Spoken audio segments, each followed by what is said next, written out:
Oh, oh, oh. I know what I've forgotten. I've forgotten music. Again. Why do I always forget music? Yeah. I'll just Internet Explorer to decide to wake up. Sorry, Internet Explorer? I don't use that. Playlists. Repeat me, please. Okay. Right. Well, you guys get to just watch the seagulls flying around the place.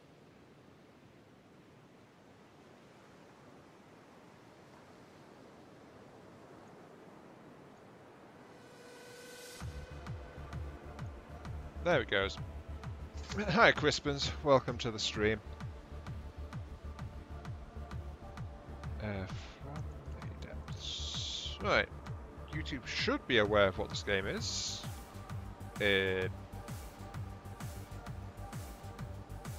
Stuff. Something else isn't right. Oh, right. Chat box is in the wrong place.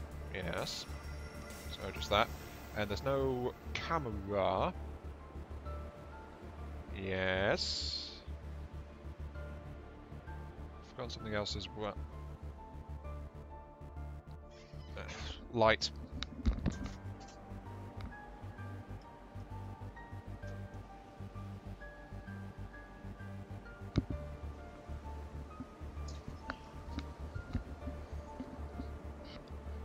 Most professional start to a stream ever. And I'm just hoping my net stays on. Because quite frankly, that's why we're running a bit late and why we're already in a place.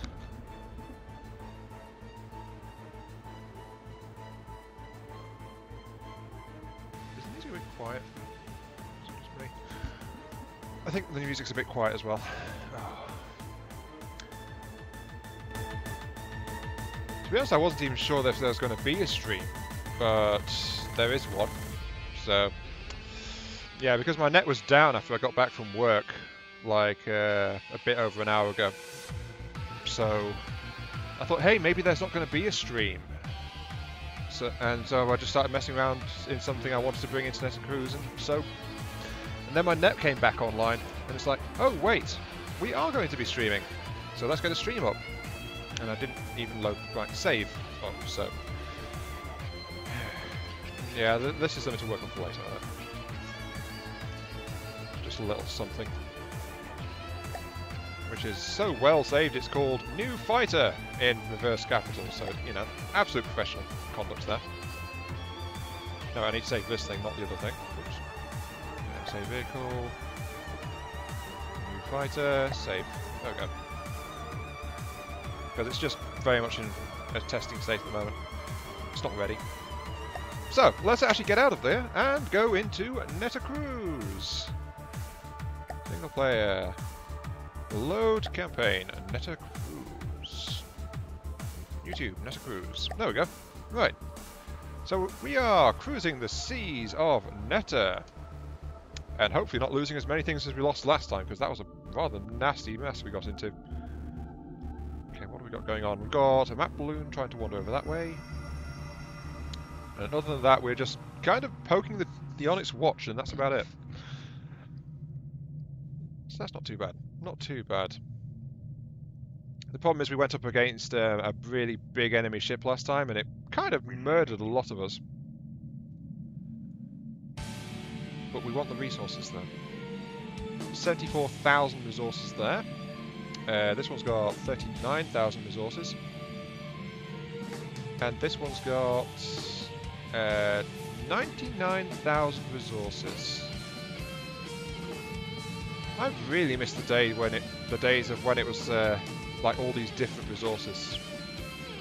Like this place has got crystal, that place has got metal, this place is wood. It actually forced you to be a bit more restricted and be more careful with what you were doing. And the Wyvern is in a tournament stream right now. Oh, that means Raz isn't going to be joining us for this one, most likely. Oh. It's all in the timing. Oh well, no worries. No worries. Right, so we won't be getting Mr. Razul joining us today, and if there's a tournament stream on right now, that probably get most people's attention a lot better than I would, so... No, that's not right. You must watch me! I demand you watch my stream instead of watching a properly hosted tournament. Yes. In the meantime, let's actually start attacking over this way. Yes, I'm the most important person on YouTube. Either you watch me, or you are a fool. Yes! Watch me or die. So says the Emperor of his own mind. Oh dear. Okay, what we got? We got Alcatraz, Pauldron, Palsiv, Cauldron, Hourglass, Faraday, and a Telemachus. Quite a handful there, actually. But hopefully we've got enough stuff to actually do something about it all, because we've still got a fair few big ships involved here. Oops. Hi Dan, welcome to the stream. We're just sending the rest of the current Watcher fleets against another force, which is probably a bad idea actually, because I've not actually prepared anything for this. It's like, you know what, we're in a stream, we're late, so let's go ahead and get some murder going on. Except the big boy is the Alcatraz though. But now that we've poked the bear, there's not exactly much we can do about it, is there? If I'd stopped and thought about this for a moment, I wouldn't have actually sent my forces in like this. Oh well, too late now. So we'll just have to see how well we can do. We're gonna die, quite likely. Well, let's see. Right, what have we got first? We've got the out-of-class destroyer.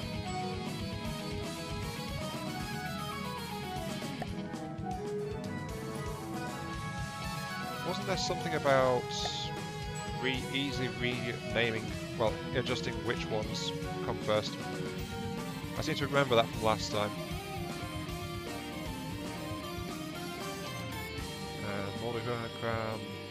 Mork, oh dear. We're outmassed by almost 50% in terms of sheer weight at this point as well. Let's put the Cabrio and the Mordecram, let's leave them on the front. The Umia is probably going to wind up soaking a lot of damage for us in this one, so that's probably a priority spawn. The I do not want spawning anytime soon, because it's still one that's faulty. The Patril is an important one, so is the Euidia. Actually, we want the Euidia priority spawn.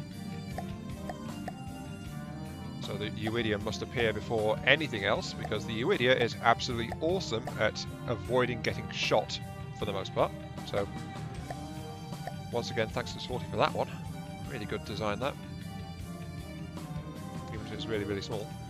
And then we need some stuff from Raz just to hold the line. So I think the Adder and the Knight are going to be our front lines. So the Adder can go there, the Knight can go over here.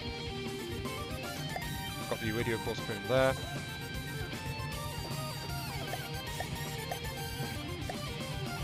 Knight, Valkyrie. The Forerunner, we're going to pull the Forerunner back a little bit. And the Unia is going to be spawn number 3. No, spawn number 4, right after the Knight. Yeah. Okay. I guess we're about as ready as we're going to be for this thing. Because this is going to get messy, quite honestly.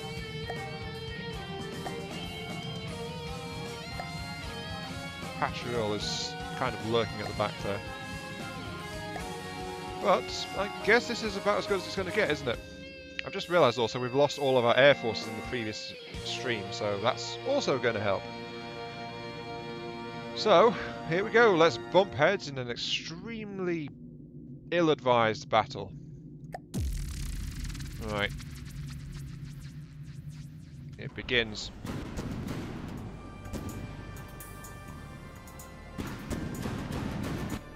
And our first targets are actually pretty light. That's okay. We've actually got a chance here, I think. as long as we don't get hit too hard. Oh, and I say that as a massive volley of explosions that come in. At least I've led off with some of our more powerful designs. Though, you might be surprised that I count the Uidia among those. Because the Uidia is just that glorious little submarine that flits around and the enemy has a bit of a tough time going after it. But then again, the enemy right now is not impressive. What even is that? That is a fair day. I sometimes forget the Onyx Watch is this mix of old sailing ships and heavy castle designs and things. So it's kind of odd, that, really.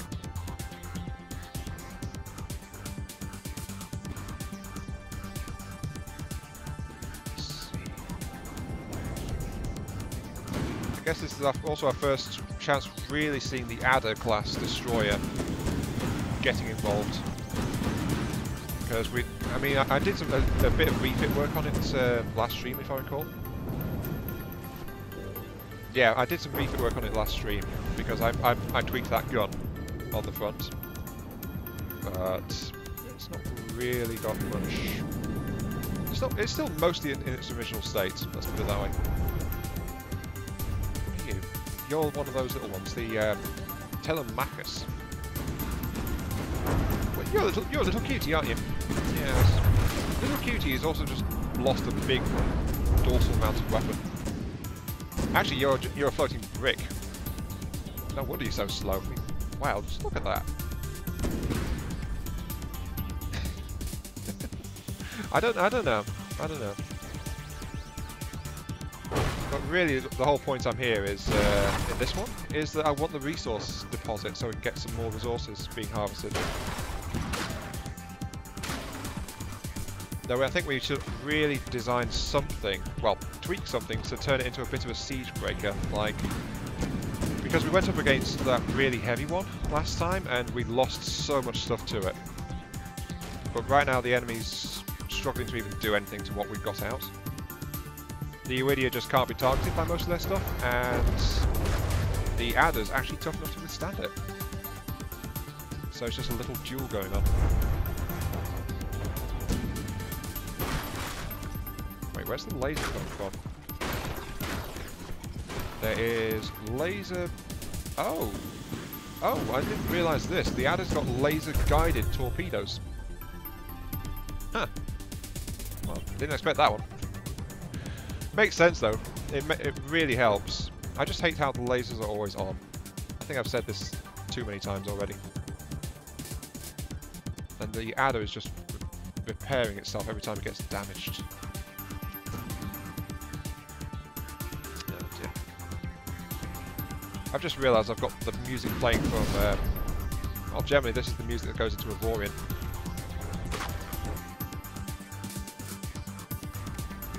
Yeah, they can't stop the Adder.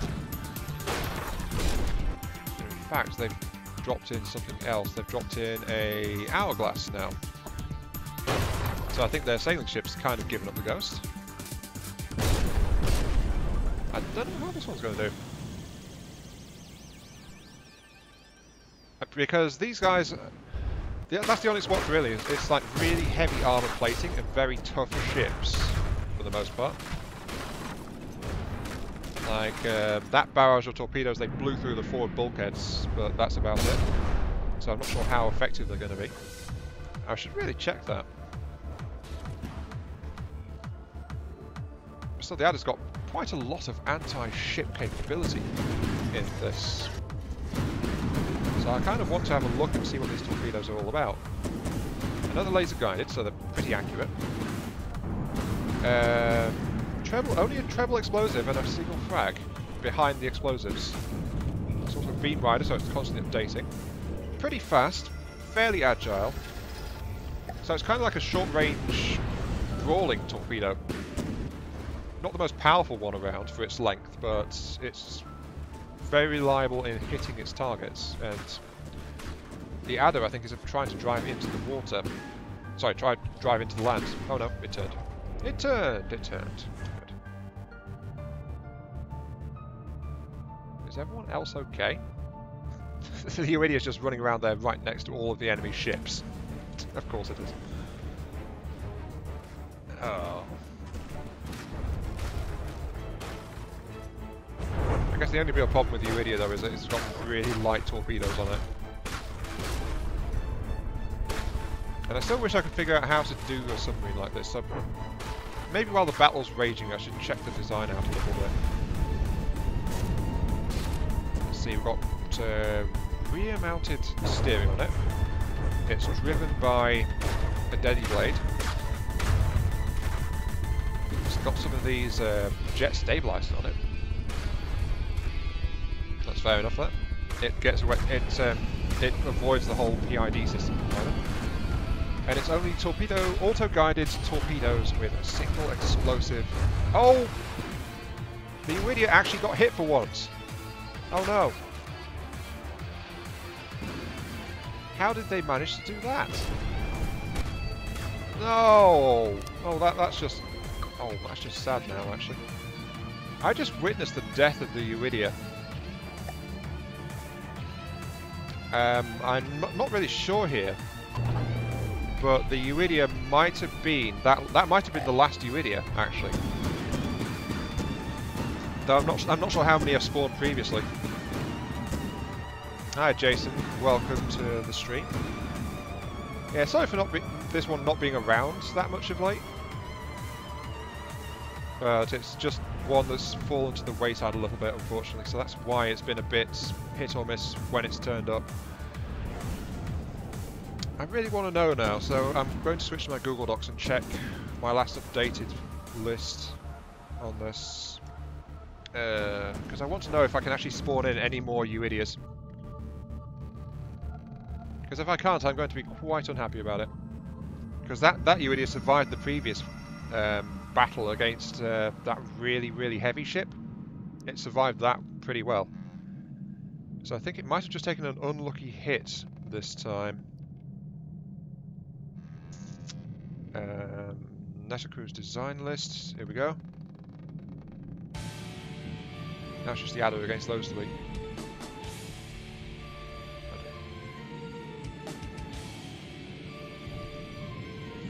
I think this is the only design I've got from Shooty as well. Shooty Iridia, 2 out of 3 built, 1 lost. Okay, so that was the second Iridia. That was the second Iridia that we just lost, so that we can have 1 more of those.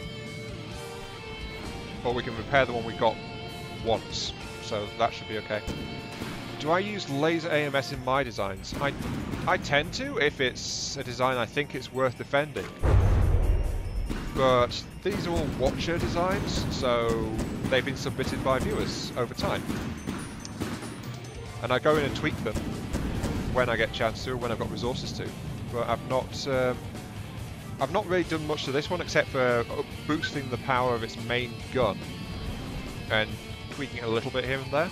But this design is mostly in its original form still, so apart from a faster firing rate on its cannon, I've not done much to it. My channel got to try new things to grow the viewership. Actually, YouTube is a hobby for me. I've never assumed I'll have any kind of popularity about it, so you know. I'm not going out of my way to try and grow viewership. It's like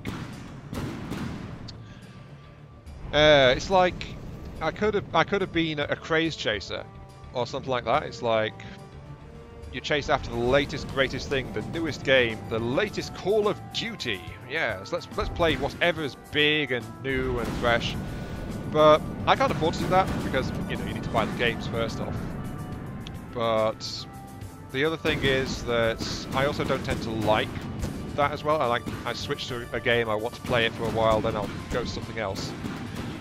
So this is more of a hobby channel for me. So yeah, cool, small community vibe. Yeah, that's really a very good way to describe it. It's a small community more than anything else, rather than like just chasing the latest greatest thing. It's never been about that, unless the latest greatest thing is actually something I wanted to get in the first place, which is pretty rare, but it does happen. It has happened a few times. Like, I think I played most of the way through Mass Effect 3 when that first came out, actually, on the channel. Anyway, sorry guys, I'm just trying to get through the... What What I really want to know is why the adders decided it's a good idea to just drive around backwards. Because it's sailing in reverse. Very clearly. Anyway, yes, let's get on with this. Welcome, Guttural. I noticed your comment on Toba yesterday. And that means you missed the fact that there was actually a Beneath the Waves stream earlier this week, I think. So there is more FTD going on, but it's still not at the level where you guys are happy with it. So I'm seeing about adding more, which is why we've got a Netta cruise going on now. Jason, you asked if this is the in-game campaign. Yes, this is the Netta campaign that we're on right now. We're just, I'll bring up the map so you can see. We've not made that much progress overall. We've dealt with the Deepwater Guard, which is in this entire area here. So we've dealt with them. And right now we are starting to move northwards into Onyx Watch territory. And that's what's happening right now. We are actually invading Onyx Watch. Right now, I think... oh look, the adder went and ditched itself. Right, okay, adder, you are... oh, the knights spawned in. Okay, the adder, though, is going to withdraw. Because it managed to beach itself. Where's the knight gone? The knight actually spawned in and just wandered up over here. And the lancer, I think, is about to spawn as well. No, the is up next. Ooh, that might be a bad choice, actually. Let's drop that one back now at this point.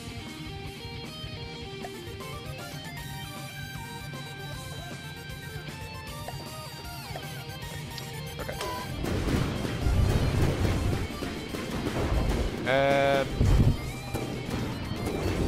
Yeah, the thing is that, remember, that was a watch. That was a design submitted by someone who watched, so I didn't build that. Just like this one here, the knight is not mine. This is one of Razul's designs, and actually Razul's designs are ones that I don't really tweak that much, quite simply because he's really perfected his craft at this point. So his designs are really, really, really durable. You asked about laser AMSs earlier. The Razul's designs always pack a laser AMS. They've got missile decoy flares, they've got really thick armor plating, and they've got fair speed. Though another feature of his designs I've noticed is they are actually underwhelming in the offensive department, so their weaponry can often be expanded upon. The problem is, though, he's building them so densely now that I struggle to think about how to reasonably upgrade them. Because his first few designs, I just strapped lots of more missile launchers into it, and it was like, here, massive boost in offense. But now he's not left any open space for me to put stuff into. So, anyway, what was next? What kind of shell was the adder firing, and what gauge? We can check that after the battle. Just remind me after the battle, and I'll have a look at it for you. Because I've forgotten what we set it to. I think it was some kind of frag shell, though.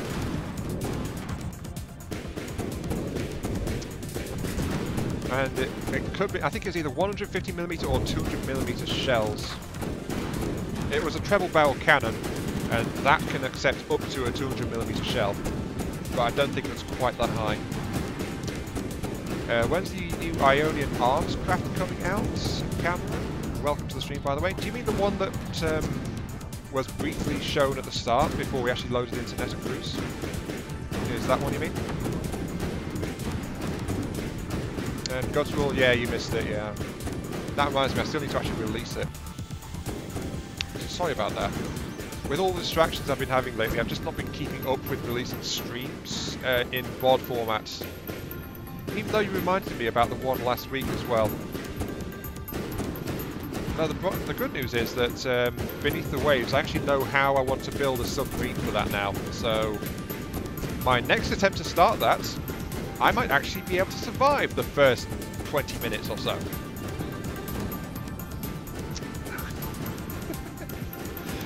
Yeah, the knight is in the glorious Iron Christmas colour scheme. Yeah, because Raz builds with fleet colours as well. Something exploded. Oh, it's the Palsiv. Yeah, the enemy ship's just getting torn to shreds by this. Oh, hello. There comes the enemy big boy. And the laser AMS is dealing with the incoming shells like the champions. Now the problem is the enemy's got lots of laser AMS as well.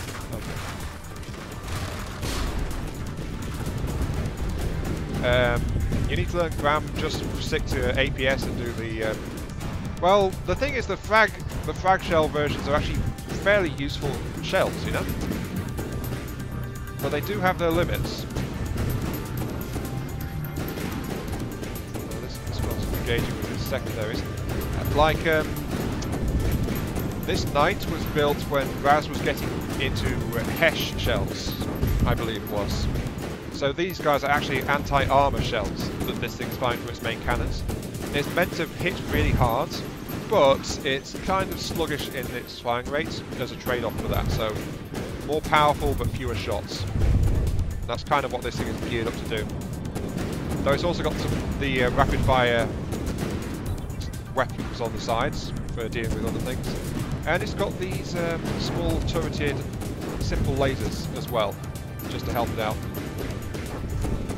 So I think Raz just took a note from what I kept doing to his earlier destroyer class ships, and has actually just wound up integrating missiles as a permanent fixture. So I don't think I can take full credit for that, but I can at least try to.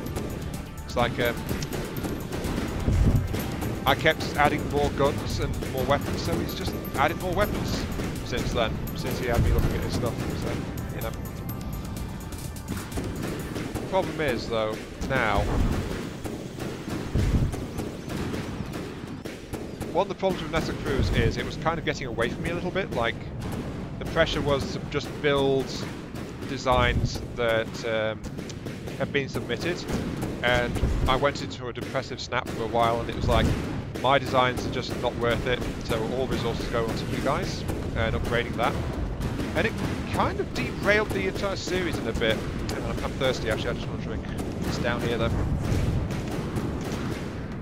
So yeah, that's why, if you remember, there was a couple of episodes a while back where I was building a craft which I wound up calling the Duelist. That's why one of those has not been built in, but that is relevant to what Dan just talked about, because its primary weaponry is actually the pair of cram cannons. You know what, I think we can just more or less afford one of those. We should spawn one and bring it in. Though it's only a destroyer class, as Razzle terms it. So my question now is, how well are the shells actually doing against this guy? Well, the torpedoes are getting through. So are the surface cannons. The missiles aren't, but... oh yeah, look at this. Look how much the hull of this thing has been chewed up by Razzle's cannon barrage. If only there was more cannon shells coming in though, that would be a good addition, I think, actually, to that ship. More cannons. More cannons, yes, yeah. This goes back to what I was saying about Razzle's stuff in general.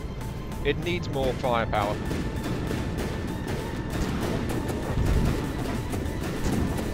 See, its ammo reserve is okay. So yeah, it's literally a problem with how fast it can get the damage out. So, yeah, I believe it's got underside vertical launch torpedo tubes. Yes, it has. Also, Razzle's shapes, by the way, are really distinctive. He builds this solid core of a craft, and then as it bulges out to the sides, that means thicker and thicker armour around more important places. Cram is underrated. Yeah, well, it's actually the massive, like, bomb style thing. Like, really, really powerful canisters and just pure destructive nonsense. Let's go digging inside here for a few moments.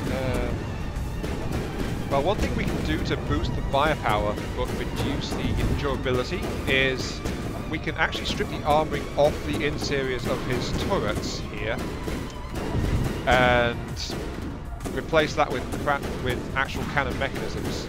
Now that goes towards my building style rather than Raz, and it's what you guys have decided is I build things that are recklessly dangerous and have a tendency to go boom. at the worst possible time. So, you know. Yeah, it's been a while, DAKKA Man. Welcome to the stream. So yeah, I think we can, if we sacrifice some durability on this turret, we can actually boost the fire rate on them quite easily.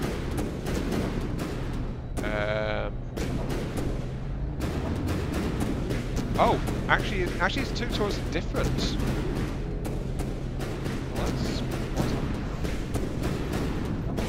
The rear one's got armour on it, but the front one has not. The front one's only got an armoured cap, and then the rest of it is just flat out mechanism.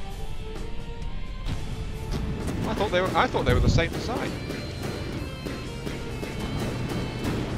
Strange. Anyway, I'm actually looking for the shell right now because I want to have a look at the shell. Oh, where's the shell? Right. Let's see. His shell is a swash head, not a. Yes, swash head, not a shape charge. So yeah, swash head, massive HE backed up by frag. So as you can see, it's a really powerful shell. It's a relatively low velocity one. Head on passing one of my adventure mode flyers that left you with no ship and wondering what in the world happened. Yeah. I think you're remembering when it was DAKKA Venture. So there was the dirt fin, that really fast, really powerful rapid fire one, and it went up against a lightning hood craft called an Annihilator, and during a long engagement it finally ended when I accidentally rammed the enemy aircrafts. But by that point both of the ships were in ribbons, so it's like, yeah, I think that's the one you're thinking of, because it was just like massive damage and then it's like crunch. And that was how I finally defeated him, just by accidentally ramming him. Though it took out my last remaining weapon as well. So yeah, I think that's the one you remember.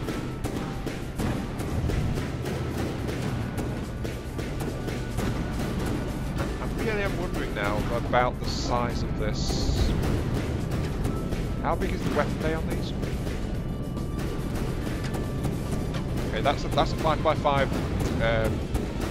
weapon silo. What's this one?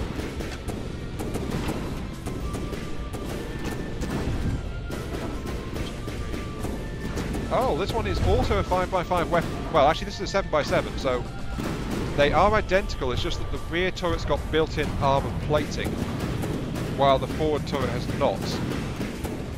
But the rear one's in a larger silo to compensate for it. Looks like the front turret's rail assisted, while the back. No, they're both rail assisted. It looks like they're identical cannons. It's just that the back one's got built-in armor plating as well. So the back one could be enlarged, but the front one cannot. But yeah, they're both rail assisted though.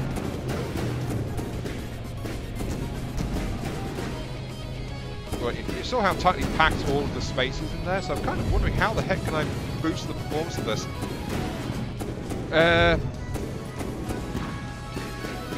Yeah, I mean, it's just that we were focusing more on the front one in the screen during the fighting. Maybe some sub-turrets, like on the scythe, would be a good idea. Let's see, what caliber shells are these ones firing? These are firing 246mm shells. Okay, so we've got 246mm. So yeah, I think some of the scythe's version of some guns would probably be a good idea. And they're firing from 4-meter long things. That's okay, the subguns don't actually require that. I don't know why I bothered to check it actually. Right, so some additional weaponry. The problem with this is it's going to be like slow firing and also not going to be that tough. Let's see where can we load some of these things in. We're going to have to dig into the armour a little bit and change the defensive profile of this craft a bit as well to support this.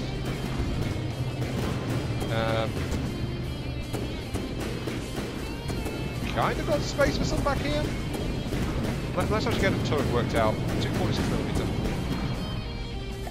Two objects. Give me a 2-axis turret. That's... So we need this thing to be 246.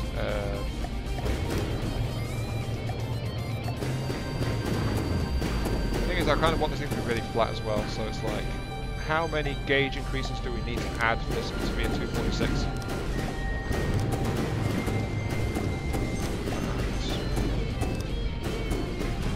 236, almost. So we're going to need to add 4 gauge increases to make a single barrel to 246. Oh, it's finally battered that crafting submission actually. It's only took your time about it, jeez.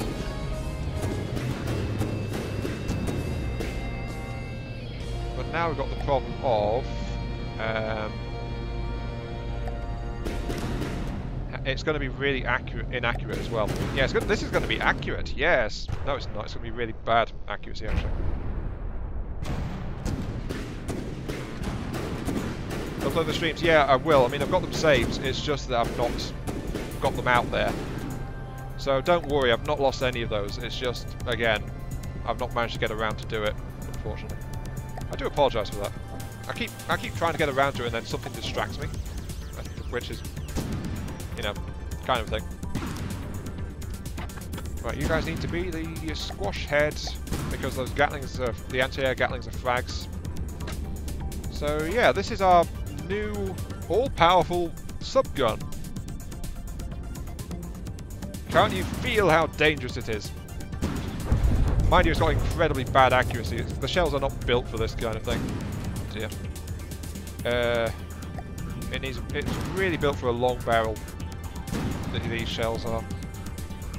Not like my shells, actually that's another difference. I tend to rely on...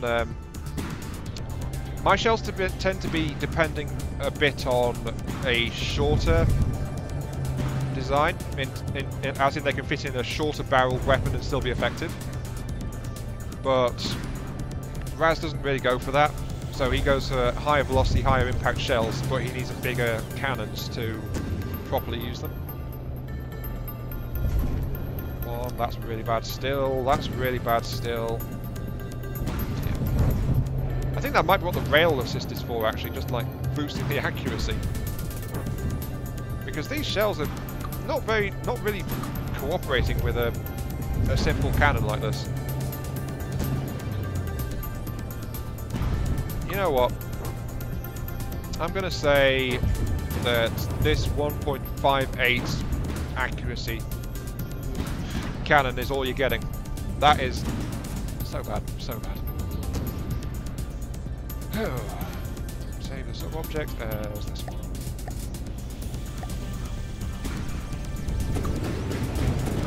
View. Right, so now where are we going to mount these brand spanking new cannons? We can put a couple on the front, I suppose. So let's actually start to prepare some spots for them.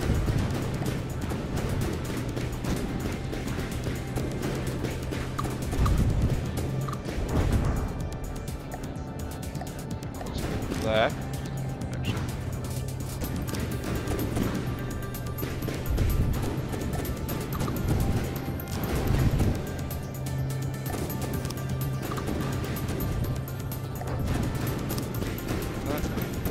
So we're just kind of like enlarging the space so we can afford to mount some additional cannons in a few spots around the ship.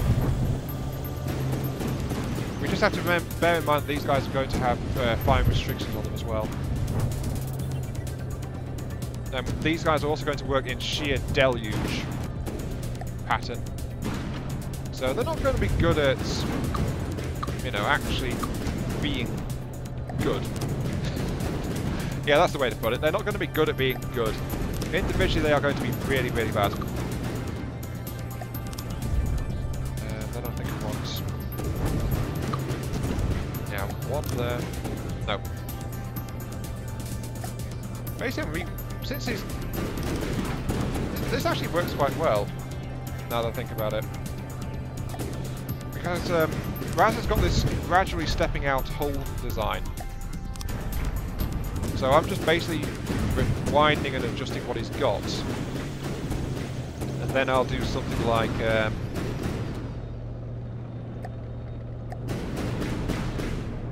mount an additional pair of turrets on the front there. You see? So it's got this pair of guns there. And then I can go a bit further back and mount another pair back here. So there'll be another pair back there. And another pair where the hull steps out again. Well, actually it doesn't step out again back past that, so I'll have to build a bulge on it to mount another pair back here. And then we can also we can just connive a few extra ones into the back as well, just to help out a little bit. Things like that. Oh, they stopped shooting. The enemy's dead. We took so long doing that the enemy has died. What a shame. Oh well, it's bound to happen, isn't it? We want a corner.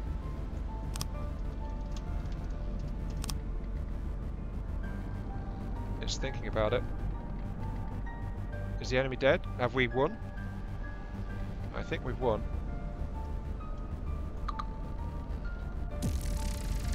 Yep, battle finished. We won. We actually didn't lose anything either. That's good.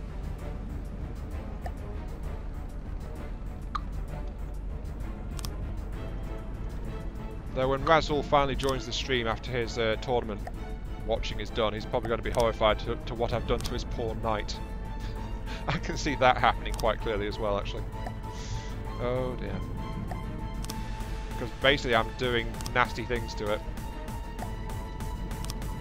I'm going to have to extend the laser emitters out as well, just to accept all this.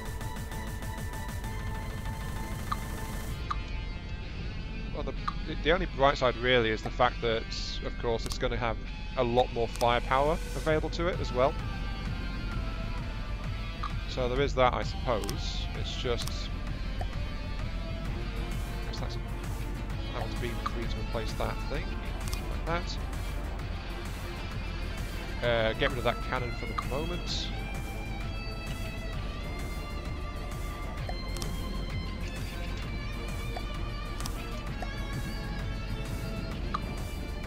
And let's drop that down slightly as well. So this is what happens if you don't give me space to customize this thing. Yeah, shiny new upgrades. Complete it with raw metal. Also, I believe Raz, if I recall, was planning to remove these side strips here, because they didn't really add anything to the vessel's defense, in his words. So there's a potential thing there I could get rid of too, to add to my wanton desecration of his pristine design. Because let's face it, that's basically what I'm doing. I'm just desecrating his design at this point. Let's actually mount it here.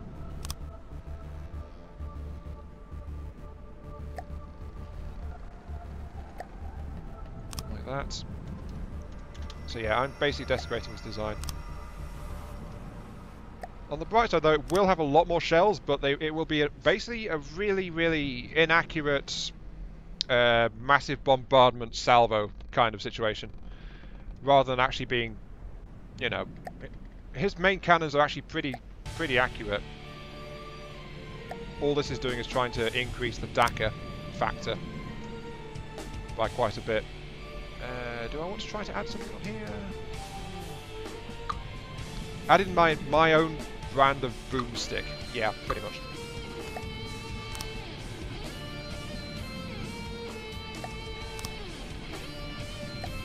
So if this is a quote-unquote improvement, it remains to be... Well, it's in the eye of the beholder entirely, actually, isn't it? Yeah, I'd say it's entirely in the eye of the beholder.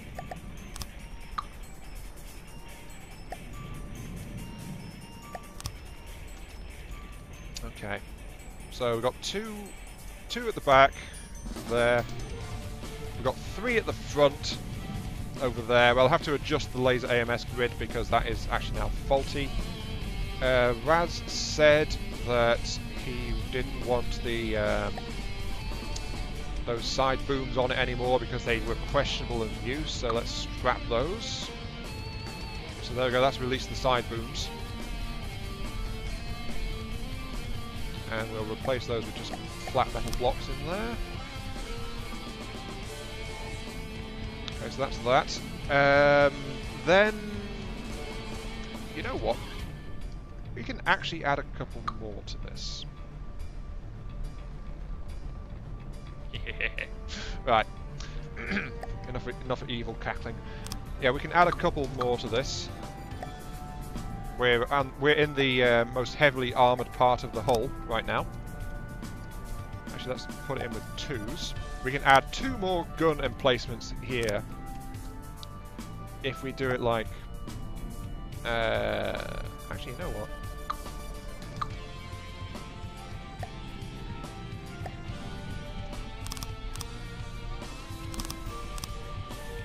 We just want this part to be stretching out a little bit so it can cover it.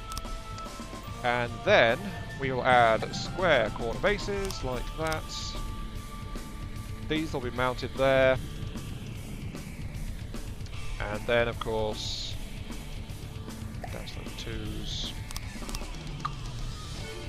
So yeah, these cannons, if things get past this thing's defensive shields, they're not going to be that... They're going to be pretty fragile. They're really fragile. It's basically just extra cannons strapped onto the outside of the ship. That's how technically advanced this is. It's like, just strapping on some extra guns and seeing what happens is pretty much what's going on right now. Oh dear. But anyway, let's go ahead and install the local weapon controllers. So you can really tell this is a massive bodge job, can't you? Though the upside is, of course, a massive amount of additional DAKKA added to the broadsides of this weapon, of this ship. Sorry, this weapon system. Right, so we've got those. We're not going to use failsafes. We're going to have to individually adjust the calibration of the cannons to prevent accidents. But we're just going to strap these things into the wireless. That's why I was making holes in the inner hull behind these spots as well. Oops, apparently I missed one. Did I? Oh yeah, so I did. Right, yeah, I missed a spot. And then beam 2.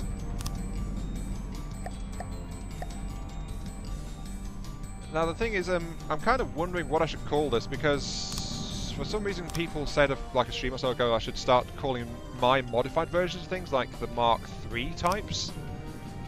But I don't know. On this one I'm kind of leaning towards just calling it a porcupine, because of how this is going to look when we get done with it. So I don't know. Like this is the porcupine knight or something, because of the sheer amount of nonsense it's going to have going on. Okay, let's actually start putting turrets in. So there's one.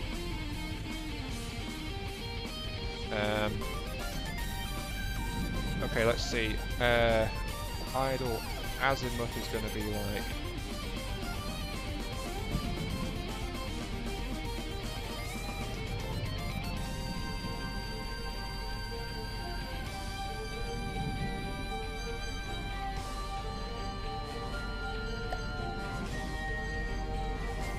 I think it's clipped with this part here so it can't move. Yep, there it goes. Okay.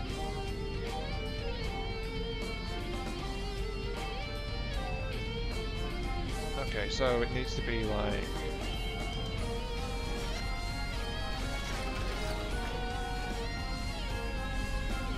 Let's idle it at 15 degrees and a 10-degree angle. So it's like it sits there ready to go, kind of thing. So yeah, that looks okay. And the key part here in making these designs actually safe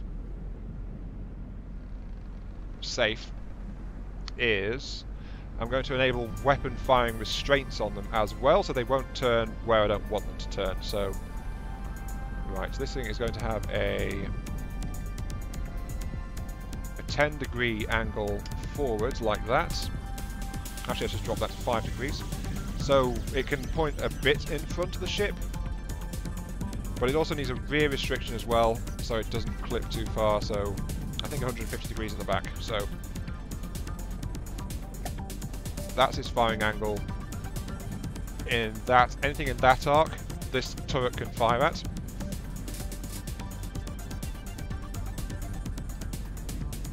so let's switch to it. Save the sub-object. Yep. Then we can start to place it like this on the mounts behind it. So you can see what I'm doing here, can't you? It's like it's got these 4 cannons now strapped on there.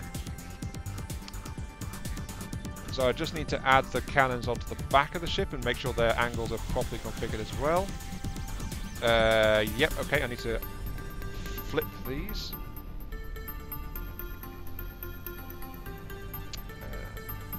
Can't actually tell properly. Okay, that's not quite right.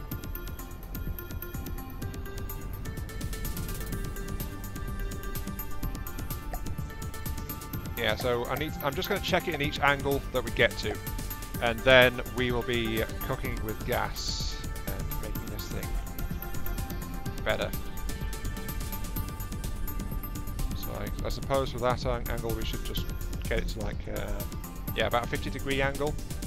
And we need to limit how far it can alter itself with this side to like 5 it was, I recall. So 175, like that, so it can angle itself backwards, but not very much, like that. And then we got this new version calibrated here, which we can then save and add more going backwards because we've got some more mounting spots already configured. So we can put one there, and we can put one there. So this is why I said like a porcupine knight might be a good name for this, because it's like, yeah, Razzle's going to be a bit put out when he finally sees this thing, but it's like, it's going to have so many extra cannon barrels on it. It's like more DAKKA. Have some more DAKKA. Maybe we should even upgrade some of these to double barrel versions or something. Maybe. Maybe. I don't know. Right. Okay, so now we just need to configure one for this part here, which is going to be the idle azimuth needs to be just flat out 15, so it turns like that. And the restrictions need to be reversed. 50 and 175. 50, and that is 175. Okay, so that's the configuration that's going to be appropriate to that.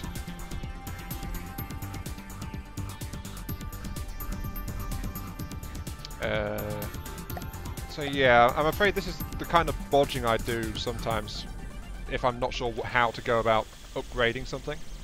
It's like, what can I strap onto this thing to just add more DAKKA to it? Let's add many, many, many cannons. Add missile turrets on top of his turrets. Actually, I could do that. I could do that quite easily, actually. I could...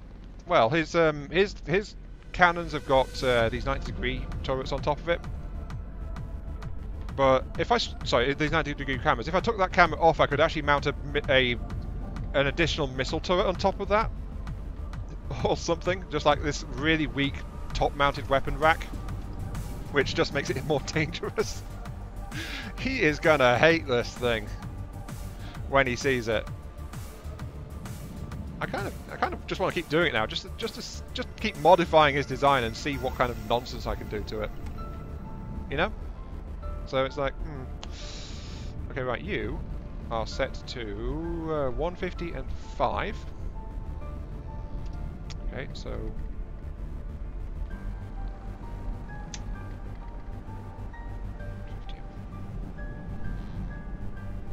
that's not quite right. No, you don't need to flip backwards, that's why.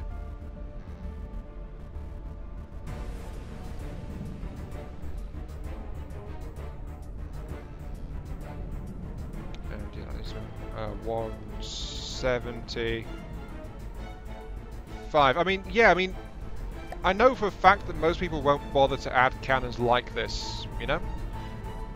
But it's like... It's because they are completely unprotected they're going to get blown off as soon as something gets past the shields. They're not going to survive very long, because the shields are the only protection these cannons are going to get. But they are, on the plus side, also they're really cheap, and they may be slow firing, but they do fire the same kind of shells as the primary cannons. So it's more like a less accurate saturation attack than an actual accurate rapid firing attack. So these things are just firing volleys, really. That's what they're designed to do. So it's like, you know.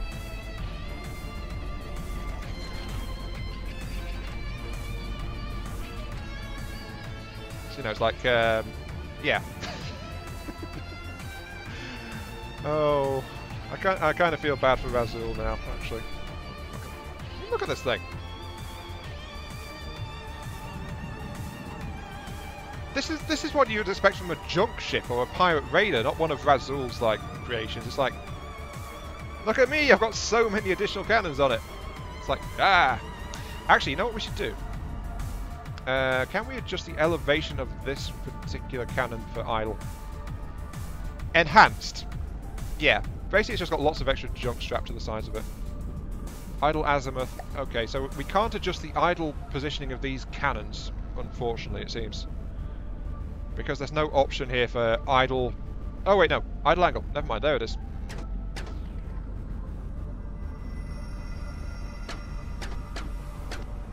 Because if we're going to have the other ones idle like that, we need to have these ones idle as well like that. So we can see that it's like, it's all done like this. A Reaver ship from Serenity/Firefly. I've not watched that, actually. Sometimes I get the feeling I've really missed out by not doing that, but I really should. So this one also needs to be set to 10-degree angle, so it elevates itself. Because if all the other ones are just like idling like that, then we want to have more stuff doing that as well. So it's just like, we're ready to go to war. We are so ready to go to war.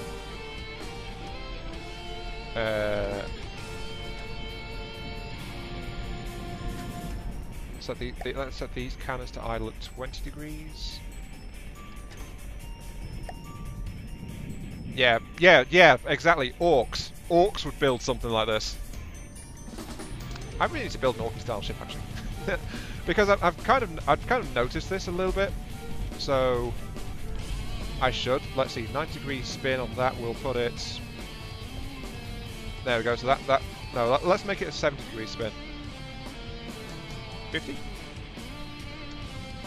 There we go. So that thing is just like angled out there, ready.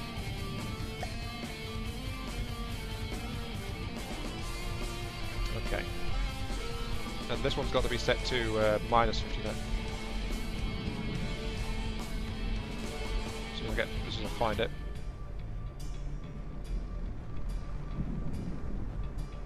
There it is. Right. 50. -50 degrees. That should be correct. Okay, yep, that's correct. Okay, we've got the anti-air Gatlings also pointing out in their general directions. Hiya, Slaughter. Welcome to the stream.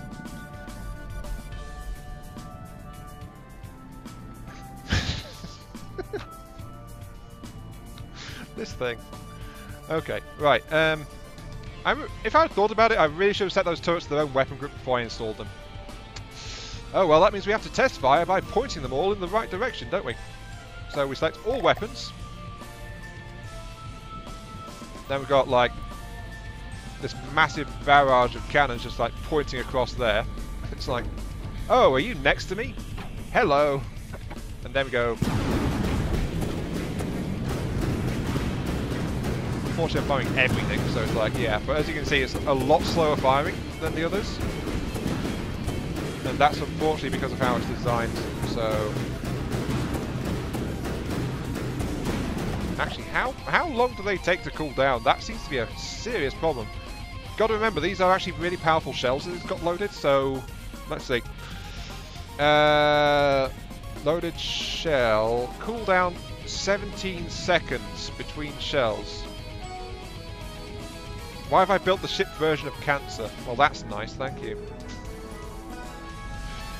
So yeah, okay, those things have got 17 seconds between shots. So that's actually really slow firing as well.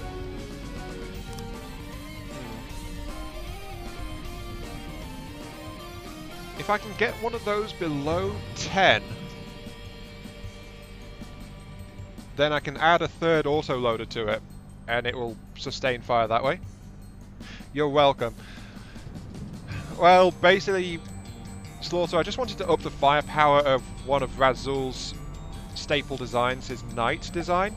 And so, because he didn't leave any room for customizing, I basically just bolted lots of extra guns onto the outer surface. So it's like, you know, lots more guns. That's all it is.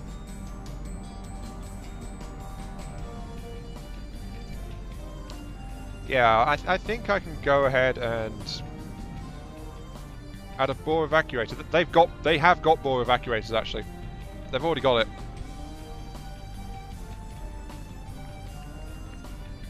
Yeah, it's part way along the barrel.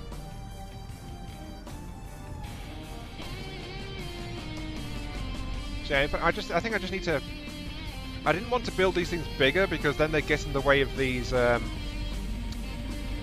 of the anti-aircraft laser turrets a bit. But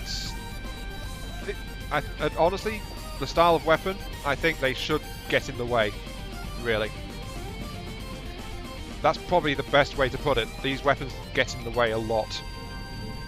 So, let's go ahead and strip out all except each one that points in a given direction. So, just doing that. And then we're going to modify them slightly. And we've got these ones already configured. But I'm going to modify it so they've got some cooling and some extra ammo loading so they can fire a bit faster than what they were doing before. So, gauge. We add a left-right splitter. Epic, you don't think my guns are big enough. They're not. They're really not. They're only 179mm. Well, actually, no, that's not right. They're actually 236mm. But the problem is that they're just not firing fast enough, so we need to add more cooling to it.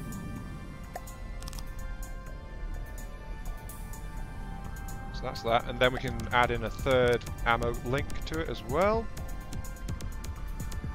Because, again, this thing's got to be really basic, as much as possible. So there we go, so that's that one. Then we need to test fire and see if there's a worthy change to it, so... Frankly though, anything's better than 17 seconds. Okay, right, so that's fired that. What do you say your loading time is? You now cool down in 14 seconds. That's saved like 3 seconds off it. Maybe we should just go ahead and reduce the caliber slightly to 179mm. Or maybe they should just be 120 flat out. Yeah, I mean, they're still going to be kind of dangerous, 120mm. So let's go ahead and try that one.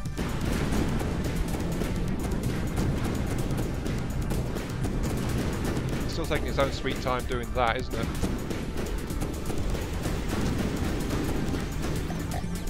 Also, welcome to the stream, Epic, by the way. I'm sorry I didn't say that straight away, did I? Right, what are you doing now? You are doing every 4.4 seconds... Okay, that's a massive boost to your cooling rate, isn't it? You're still really poor accuracy, but at least you're firing every 5 seconds almost. Let's go the happy medium. Let's go ahead with a 179. That should still be fairly dangerous. Am I compensating for something? Changing the shell type. It would, Dan, but you've got to remember, this is firing the same shell as the primary cannons. So it's actually the same as these, the normal weapons. Is there space to mount an additional? And there's no space to fit an additional turret, sorry, an additional shell design down here because of how tightly Razul has packed everything. So there's no space. So yeah. Well, you got to remember, Slaughter, this is actually a really, really bad gun. As in a really, really bad gun. It's not meant to be dangerous by itself, it's just the fact there's like 7 or 8 of the things pointing at you at the time. You know? Still, let's try the different approach that I was thinking about, which is...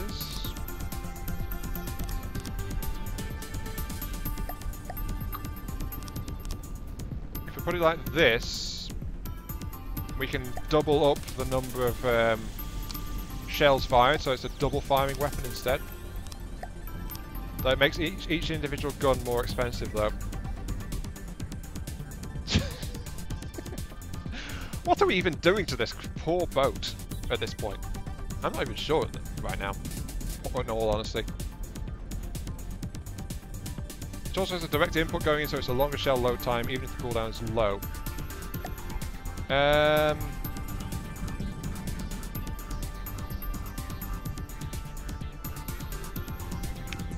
I've wondered about that. I've never been sure if it actually does that or not. Which is kind of weird, but I'm not sure. It's because I struggle to find the numbers on that, because having the loaders on the cannon itself does not affect the load time reported by the stats in any attached autoloaders. So it must, if it's applying that, it must apply only to shells being loaded by those particular ammo inputs.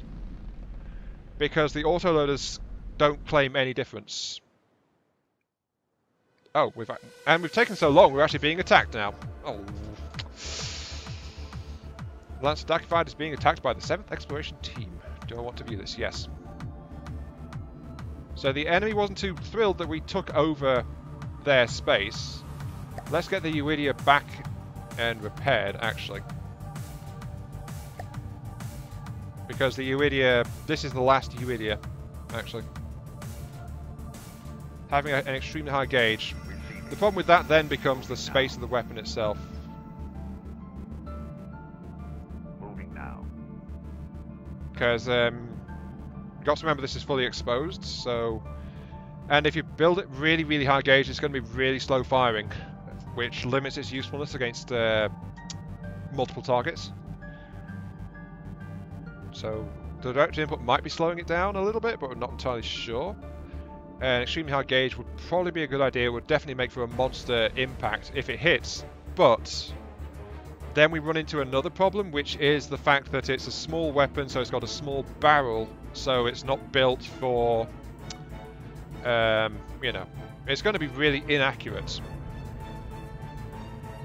Now that said, if we're going to tweak the shell, we can compensate for that, so we can actually do something about it.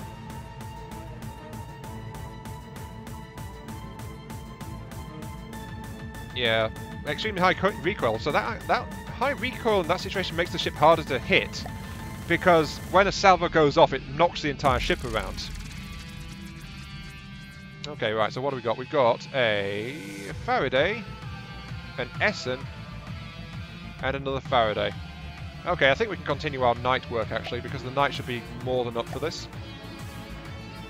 We just need to make sure the night is actually in place. Did someone else wander off over there? No. Okay, so we've got the knight coming in. The Uridia, let's put the Uridia behind. The adder. Where is...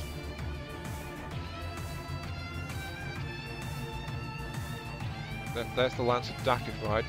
So the Lancer will come in afterwards as well.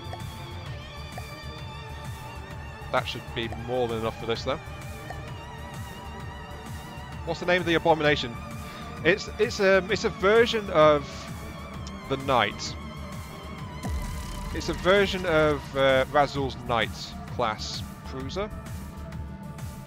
I think the Knight's a cruiser, actually.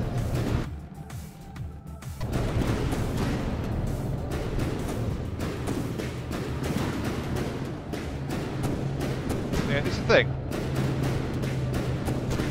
Yeah, but we don't really want to compensate for it. We don't need to. That's another factor. Do we want to compensate for these cannons? Eh? Maybe not. But there's still the question of how many barrels we really want to add into this, you know?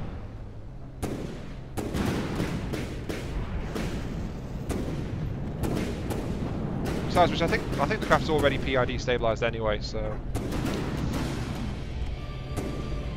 But now these cannons are starting to get involved. Like, hello! I need to set you guys to actually load the right shell. Because I was configuring that one.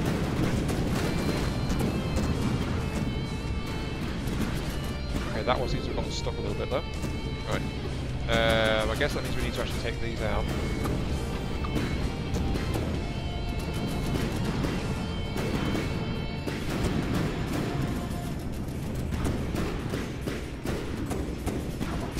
But it's all in the name of adding more DAKKA, quite honestly.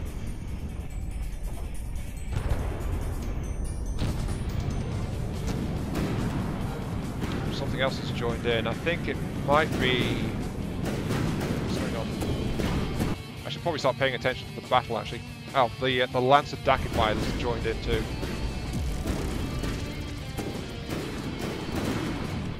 I could update... Well, I could modify it.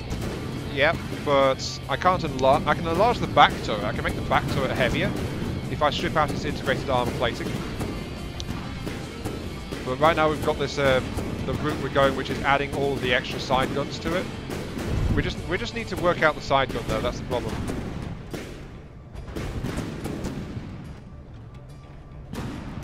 But yeah, if we go on to here very quickly, if we leave this as it is, which is as a 10-second reload 179mm weapon, then we save that sub-object as that. We can go ahead and remount it on its forward mounts, like that. So it can get involved there.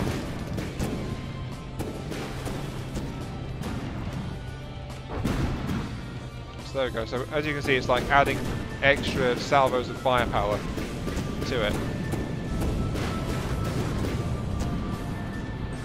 So it's just got all of these extra shells coming in.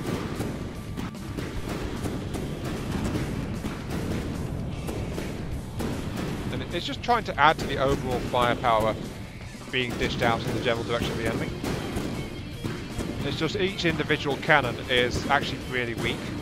There's just a lot of them. And they've just been bolted onto the ship, so, you know, they're not really compromising the armour very much. And they won't be missed too much if they get individually knocked out, but there's just a lot of them. So, you know, stuff like that.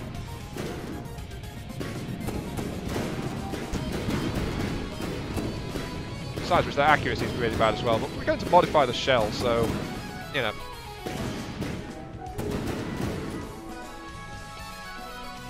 Hi Tiny, welcome to the stream.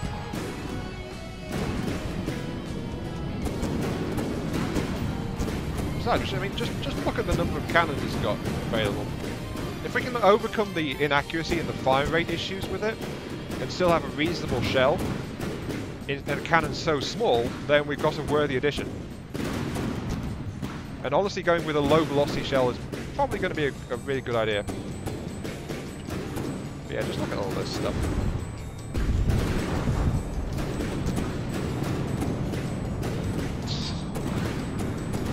Yeah, I think going double cannon is actually a really good idea for these things. Tiny, yeah, that's Tiny, but he changed his name to Tristy Boy. I've just not been calling him Tristy. So yeah, that's Tiny originally. That's what he was before. But yeah, I think going for the more monstrous double cannon approach is definitely a good idea for this abomination of science. Are those missiles misfiring? Which missiles? Doesn't look like it. Looks like it's doing okay.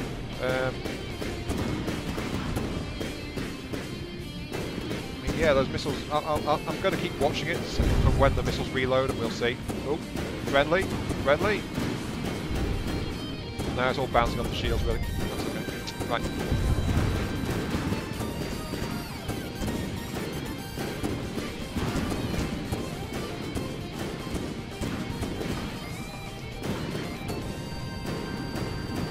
Now, another side effect, really, is that it keeps wavering up and down, doesn't it? Oh, the enemy AI is dead. Oh. Yeah, so we need to do something about these cannons because people aren't too happy with them. And me pointing out they're not meant to be that good is not going to help. We really should tweak these things with better shells in them. Let's see. I think there was space for something down near the original shell pattern. I spotted a little bit of space. We might be able to use that. Let's see. Where's the shell pattern? Here's the shell pattern. Actually, there's some ACBs on this side, but there's nothing on this side. We could relocate this resource canister, and we'll have space for at least a little shell pattern here. So we could go for a higher caliber shell, or at the very least a low recoil shell of some kind. So my thought was actually to mount it sideways. There was space near the... Yeah, here we go. Here's the space I was thinking of. Oh, this is actually a length of 7 in that space. Well, if we took this out, it would be a length of 4. Okay, yeah, we can actually add a... We've got space for a spare shell in here, actually. So... Okay, let's go ahead and customize this to make a shell that's better for everyone's tastes. So, let's go ahead. We don't have to worry about it being oversized or anything like that because we're loading straight from the inputs, so we don't have to worry about clip. So that's that. So, right, what kind of shell should we make?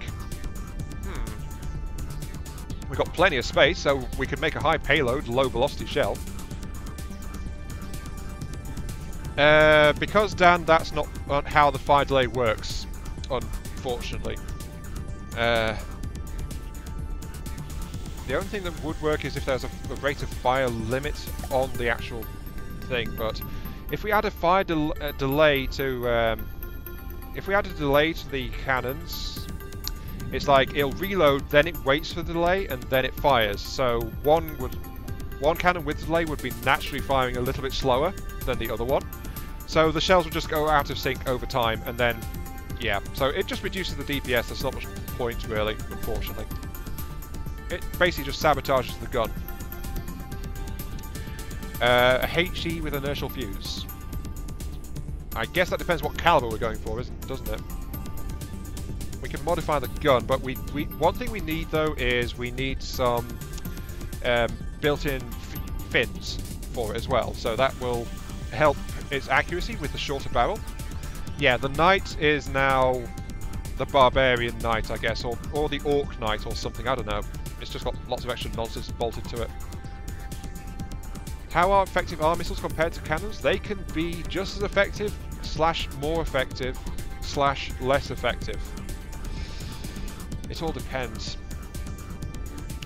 Because missiles, they can be intercepted by anti-munition lasers and anti-munition cannons, so there's more defenses against them. They can be misled by decoys if they are self-guided, and they tend to be fairly expensive, but on the other side hand, they are really cheap and easy to set up. So it's really easy to add a bunch of missiles to something, but there's also a bunch of ways that can be countered. Right, if we're going to go with a HE though, we really want to build a bigger one. Yeah, exactly. It depends on what you want the missiles to do. Razzle's never been a heavy missile user though. But his early designs that had a bunch of internal space left over, I just packed so many missiles into those, and he was surprised by what I did. Like, his first version of the Lancer, he had some empty space within the armor in his ship's nose. And the first thing I did to it was I added like a 15-tube EMP missile rack to it. And basically it just annihilated the AI of anything that came too close to it, because the EMP missiles just short-circuited everything. Though the problem is they were small, short range, and any kind of anti-missile system would stop it. So, you know. Also, they depleted the ship's ammo supply really quickly as well. So that's the other drawback of missiles. The ammo is a bit of a problem. Anyway, enough of that. Let's see. HE head. Let's add in some HE body sections now. The problem with this is HE is going to be an issue. Have I ever done a pure missile boat? Yes. one of my early crafts was called a Razorback, which was basically a massive missile boat, and it spat out so many heavy missiles and short-range missiles and torpedoes, and it's like, as soon as you got within a certain engagement range, the missile deluge would just step up a notch and step up further and step up further. So it had like, against surface and air targets, it had like 5 different kinds of missile, and every time you got closer, you just have an extra missile battery just throwing all sorts of nonsense at you. The problem is it ran out of ammunition for some strange reason. It's, you know, it's like, But the main advantage of that one was that it actually had big racks of like these 20-block long anti-ship / anti-base cruise missiles, effectively. That if they hit you, they did massive amounts of damage. The problem with those is they were slow to reload. Yeah. Yeah, let's see. Latham is used. Oh, has Latham's actually built something recently with that? I've got to watch his more recent videos then and see what he's done with it. Let's see now. Explosive damage 7,000.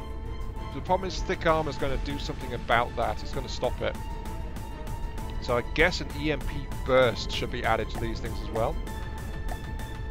Then if we put them to rear, base bleeder. Another problem is we want to lower caliber because, quite honestly, if we have a big caliber, it's going to be slow loading as well as slow firing and slow cooling down. So what about this guy? 700 explosive. That's really bad, but it's got an EMP burst of 281 as well.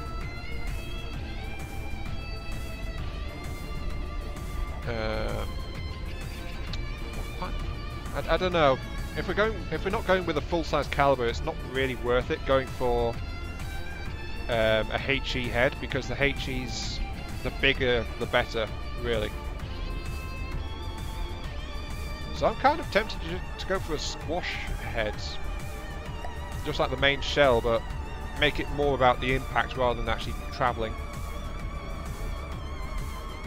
So it's like it's much slower firing. It's much slower travel time, but when it gets there, if it hits, it just really clobbers things. I also want to add in those. Yeah, here it is. The stabilizer fins. That's the one I wanted. I think I want 2 of those. So 150mm version of this would be a Hesh thump, 708 and 26.5. What's the main shells do? It's got more spalling, 691. Oh, 708. We've got a more powerful Hesh effect on this shell than Razzle's main cannons have.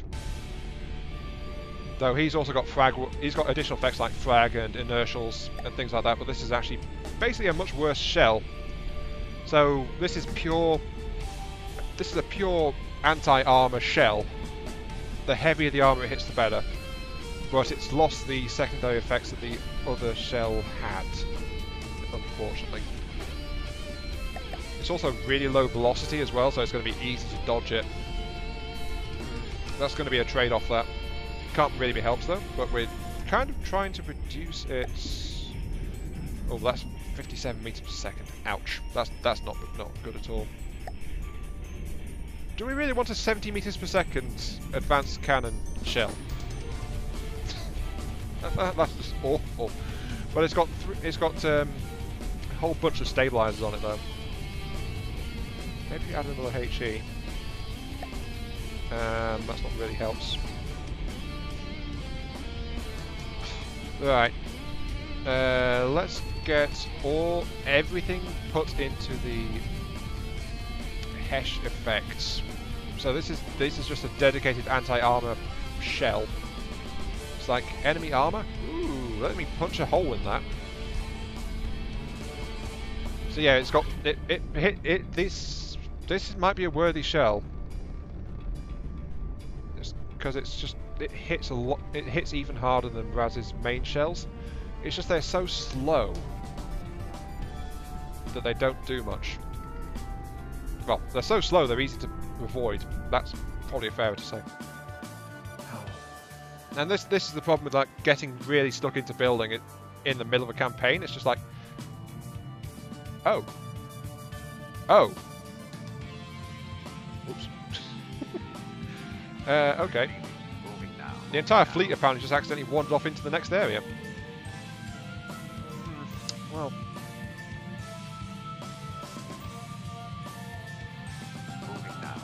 Can I withdraw from this? I don't want to be here, actually. I'm going to have to set up for... Yeah, we've got multiple enemy fleets getting involved now. Version 2.17. Oh, dev test 2.17. No, that explains it. Oh, actually... no, wait, no. There's a Challenger and Constitution, but there's a lot of other ships there. Tiny, which one was yours? Because we've got a massive enemy fleet coming in. Because our fleet decided it would be a good idea to wander off into enemy territory. Blooming idiots. Okay, right. Knight. There's the knight back there. The rest of the fleet wandered off over this way.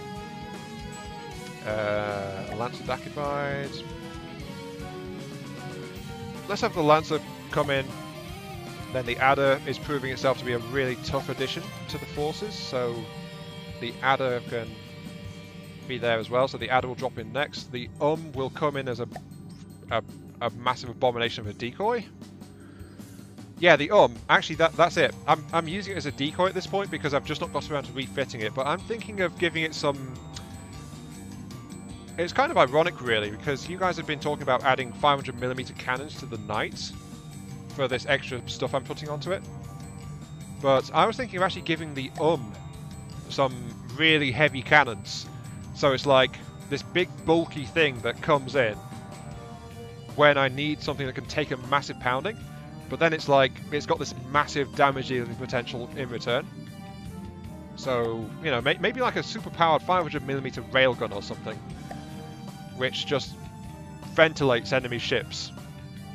Kind of like the Marauder's main cannon, the original cannon, but on steroids, and basically takes up the entire ship as a spinal-mounted weapon.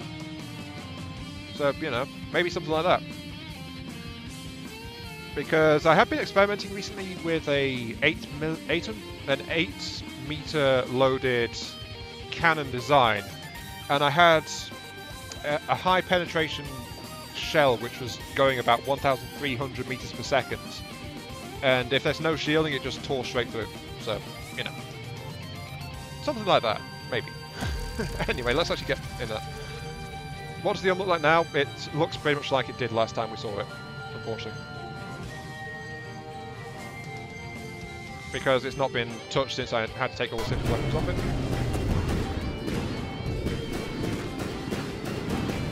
No sign of a missile misfire. Oh, there goes one of the secondary cannons. Actually, can I just retreat the entire force? New battle end options. I'll lose everything if I retreat because, yeah, I thought so. I don't have any choice except to win this, unfortunately. So I've got to win this. What was my shell set as? It was a 500mm.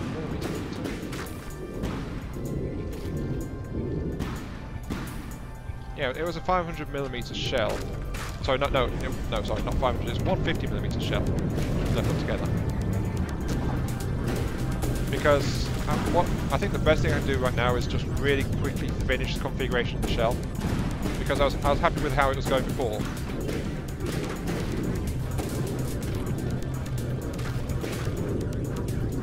Show me the ship, thank you. Right, okay. I'll get back into the guts of the ship. The shell is somewhere overlapping. Here it is, right. We set it to a 150. That's the shell we're going to accept, a 150mm, 70 meters per second shell. Nope, the entire craft went backwards and decided to go airborne, which is always nice. So we need to get these cannons configured to 150mm.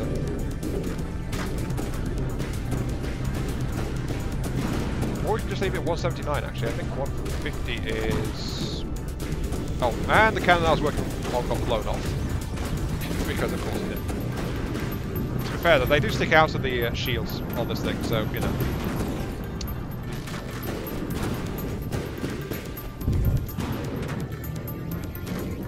Rename it to the Night Dackified. Yeah, that fits. Basically, it looks like a Marauder, but with a massive tail section and some rapid-fire Gatling stuck on top of it for unknown reasons. That's actually the main weapon system on that thing now. Because you probably remember it had this massive broadside potential in the form of many cannons, like 60-odd cannons or something like that. But unfortunately, though, we found that problem where it was like, it glitched the game out a bit, so, you know, I had to take those off. So... yeah, refitting this thing in the middle of a battle is not exactly ideal. 120. No, I want this to be a 150, so let's see. Actually, 179 should be okay. It's only going to hit slightly harder, and with a slight reduction. So let's configure this thing. We want it to be this 11 module with 1 casing. That's the one. So you're assigned to that, and you're assigned to that as well. So this cannon is configured to operate with the new shell. So I'm going to save that sub-object really quickly. So that cannon is now ready to be configured. So I just need to strip out the other ones along the side of the ship here. So come on there. Of course, the only problem is the low velocity is actually going to cause us some issues with targeting things because it's not got very good range on it. Yeah, like it can't actually reach the enemy with its current velocity. It can't reach. No, I don't want to do that.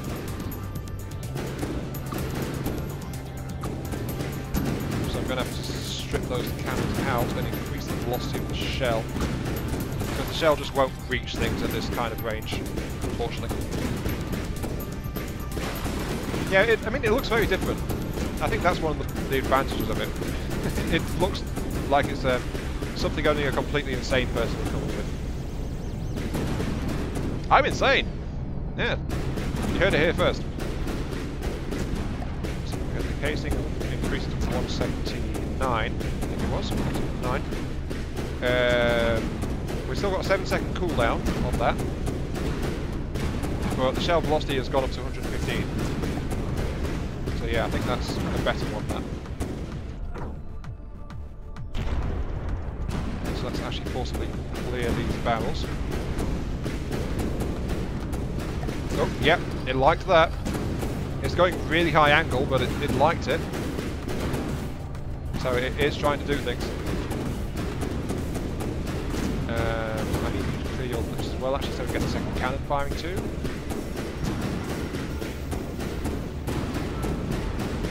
Are you all set okay? Nah, what am I saying? Of course you're okay. Right, okay. We need to get this thing loaded up. So let's put one there. Look at the angle difference though. That's caused by the reduced velocity. Look at that. It's like they're at the limits of their reach. So they're angling really high just to lob shells at the opponent.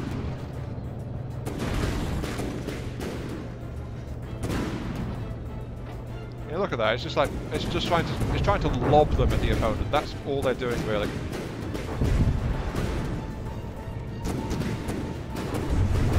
It looks really, really odd when it's paired with that. Yeah, Skypian's doing his usual thing. I think we should strip out the ones that are next to the that cannon actually, next to that cannon there, because it just angles up and gets in the way really.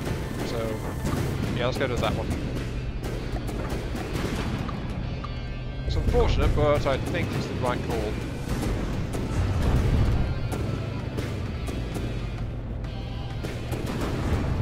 This thing is made more broadside of anyway.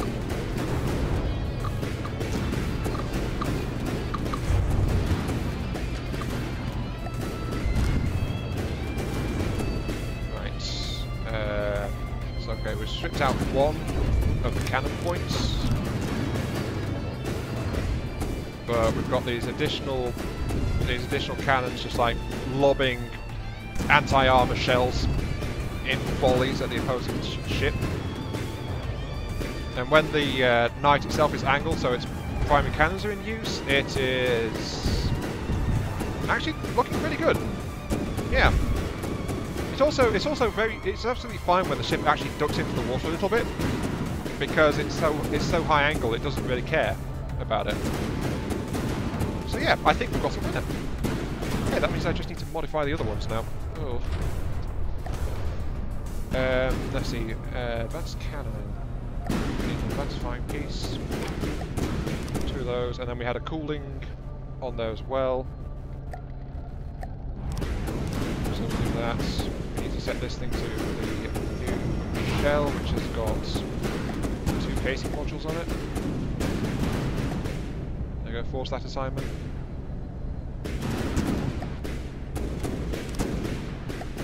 Hiya Raz, yeah. Oh, Raz joined before it was ready. Before his present was ready. Well, present, more like a pleasant surprise, maybe. Okay,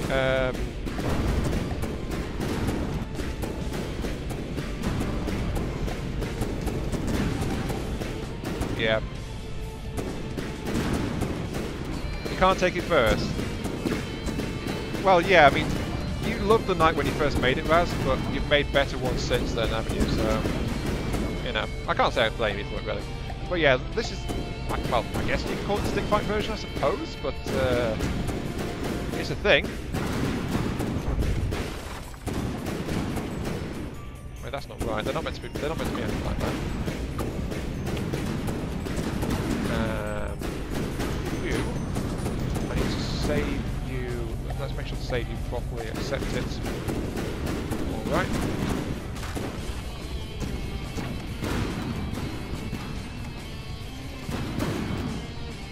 I get the feeling something's going slightly wrong there. It's a Lancer aircraft, and yeah, even though, well, I was saying that you've really perfected your style since this one, so you know, I know where you're coming from. But we're adding many things to this, as you can see.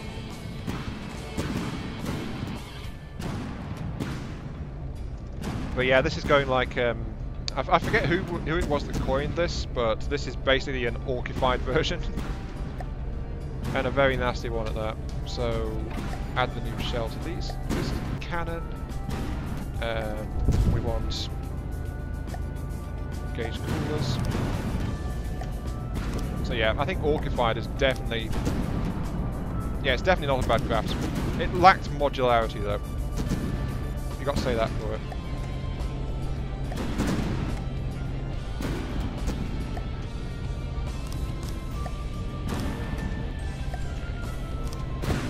Now I'm just going to up that cannon as well. That's fine. Save sub object, accept it, and then mount this on the secondary points along the hull. So let's go along here.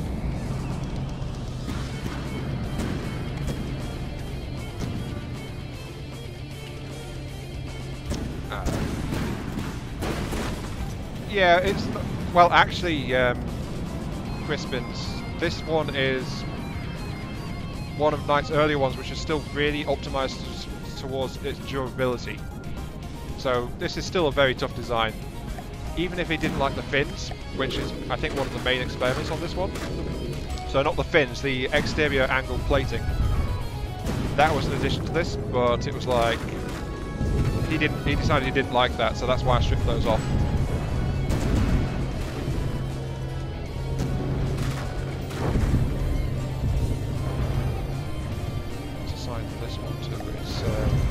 Ammo type as well. Oh, and it got hit, so it got knocked off. Yeah. Definitely made it more vulnerable with these additional weapon systems. Because they're outside the shield, so they get hit a lot more easily. But hey, it's more DAKKA. What are you going to do? More DAKKA. Yeah. Also, those rear guns are not angled properly. What am I fighting? Deepwater Guard, no, not Deepwater Guard, Onyx Watch, they decided to get involved, so, you know, they attacked my force. My force actually wandered into one of their territories by accident, but they attacked, and if I retreated, I'd lose everything there, so, you know, not really an option.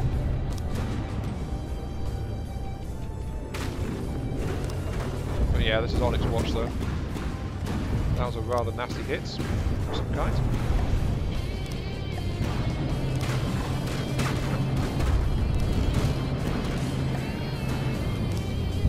That's fine there. Let's check your angles. Your angles are good. Okay, let's save you and get you loaded into the back. Okay. So you can put you onto the rear mounts here. And here.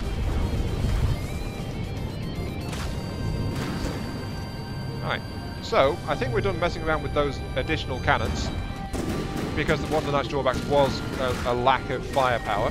I think we might have compensated for that a little bit. So let's actually go and have a look at the battle now, since we're in the middle of one. You know, it might be a good idea.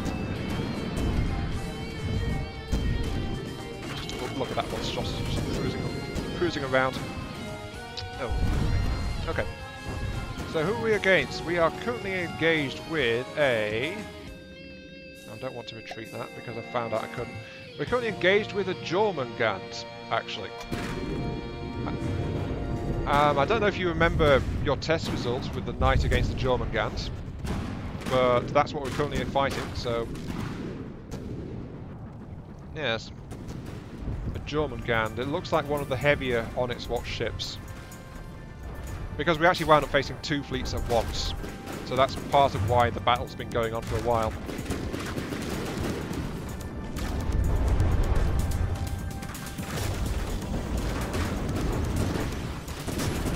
Lancer versus Jormungand equals a win for the Lancer. Actually, the Lancer is our next spawn. This entire fight so far has only been the knight against the entire enemy force, and the entire enemy force was like, it started out at 17,000 meters cubed, but it's already down to like 13.6, and that's just from the knight doing it. So yeah, the knight has just been enduring and fighting this entire time, actually. I like to think the additional weaponry has helped it a little bit, but, you know, who knows? Because the additional weaponry just keeps getting damaged. That said, though, the Jormungand is actually the kind of target that the new weaponry is actually kind of useful against, because it's a big and slowish target, so it can actually be hit fairly easily by the shells. Am I open to adding new ships, Crispin? Yes. Yes, I am.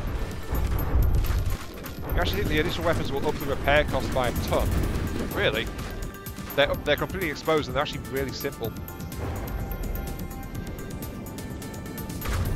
They just tend to get shredded a bit when the knight's absorbing a lot of incoming firepower.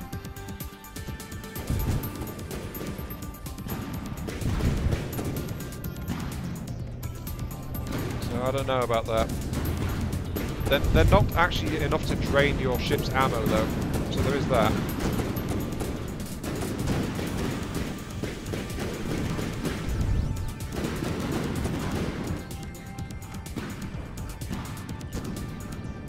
It's basically just lobbing a lot of extra shells, because they're really weak, really exposed weapons, but actually, Raz, they lack the velocity and the frag payload and the inertial effects, as in the inertial detonators, the main cannons of your knight, but they're actually more powerful than them in terms of their Hesh effects, their shape charge. They're actually more powerful in that regard than your main cannon shells are.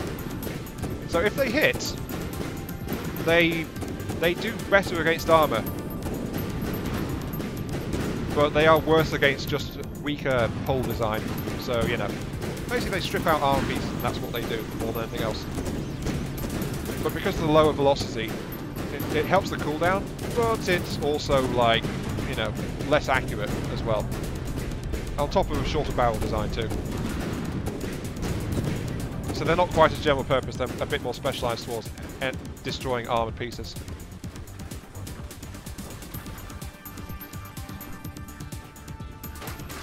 And yes, as I know, the Wyvern is better. Your Wyvern is your Wyvern is more recent, so, you know. But still, look at the sheer amount of damage this thing took. It just got shredded apart eventually.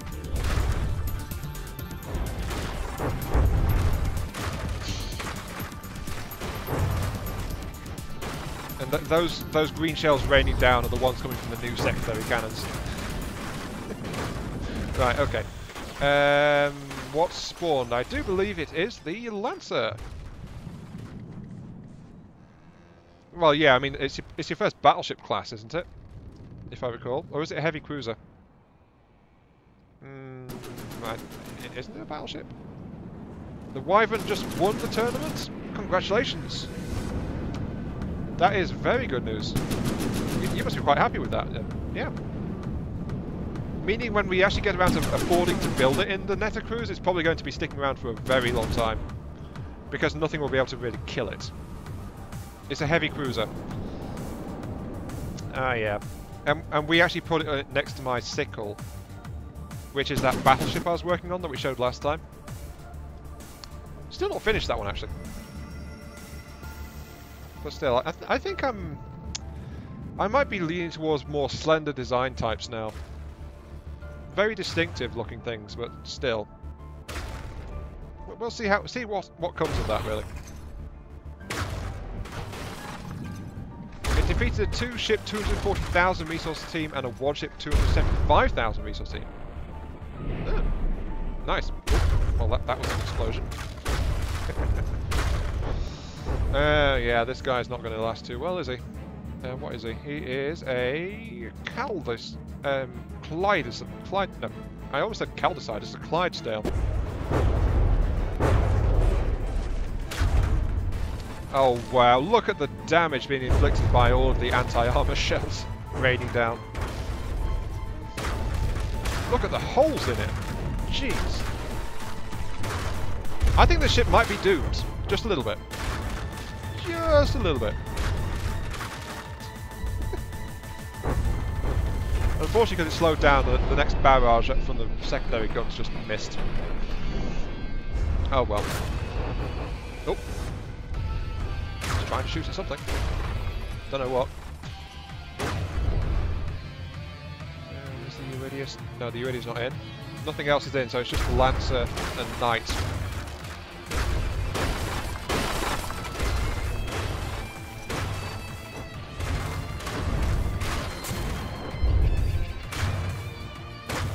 Yeah, I think this thing is slightly outclassed at this point. Anyway, one thing we said we need to do tonight, though, is add more missiles to it. Yeah, look at those volleys of shells just flying in. Go secondary guns. Aha. I'm still kind of surprised I've not actually overtaxed the Knight's ammo reserve with these guns. Though admittedly they are actually low maintenance.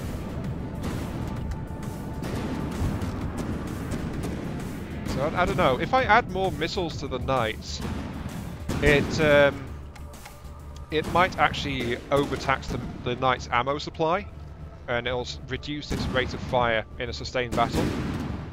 Because right now it seems to have just the right ammunition supply to keep everything going.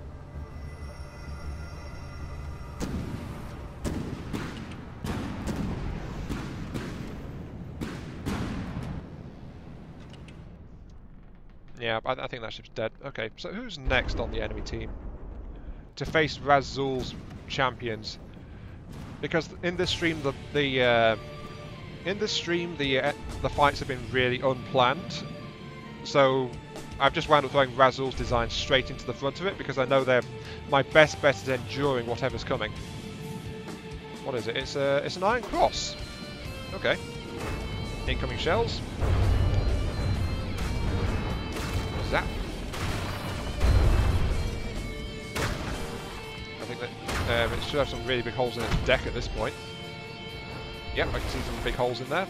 This thing doesn't seem to be very tough though. Okay, an ammo supply. Yeah, but one thing we often said about it though was its lack of... I think that's dead already. Yeah, but it's dying. That's already dead. That Iron Cross's AI core just got shredded. Utterly and completely shredded. Oh dear. But yeah, we did often say that the Knight... Well, I often said that the Knight seemed to have a lack of firepower. And yeah, those rear cannons are not set up properly at all. They're meant to be sticking out backwards, not like that. So let's go ahead and strip those out. And copy the primary version, which is mounted further forward. As we've got another big sailing ship to try and pick apart. Okay, let's see.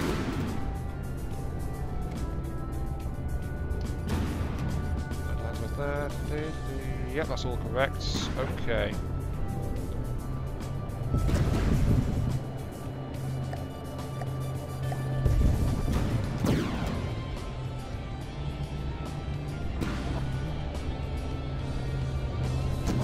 That big ship though is causing a bit of lag, I'm noticing. Okay, that's correct. Okay, finally. There we go.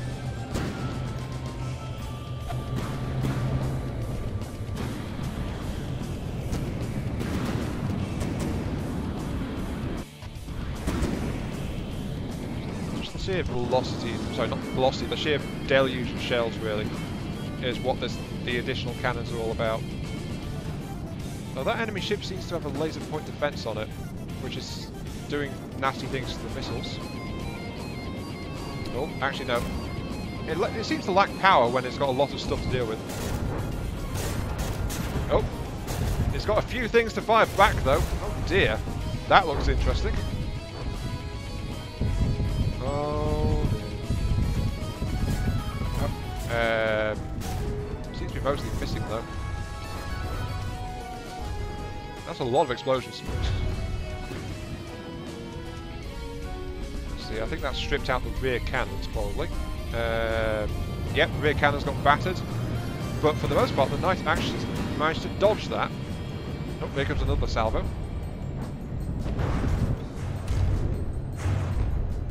I can really see why Raz went for those mixed laser AMS systems that he was talking about.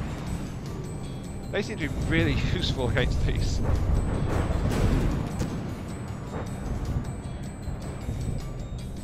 Though unfortunately it's a broadside duel, and actually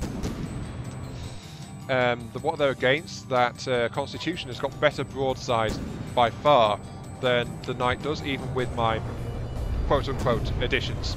So, yeah. Even with my additional cannons on it, the Knight is being out-damaged in terms of broadside firepower. Very, very handily actually by that. Because it's a broadside cram barrage as well. It doesn't help. Yeah. Oh, speaking of, here comes another barrage. Dear. Luckily though, my additions didn't actually weaken the Knight's hull overly much, so the Knight can actually withstand the barrage pretty well. It's just there's so many shells coming in. It's something that the Knight's AMS system was not really built to stop, because Razul builds underpowered laser AMS systems. Really, well, not underpowered. It's more like economy laser AMS versions. Very effective, but they do not have staying power. And wait, it says. I changed that.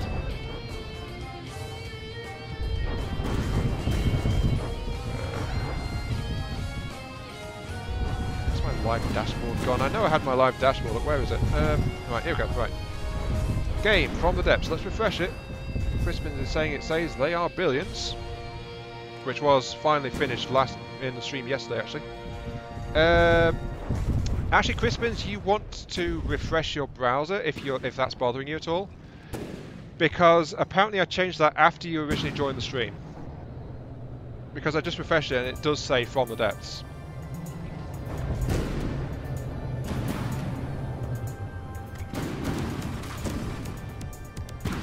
I don't know. Actually, I'm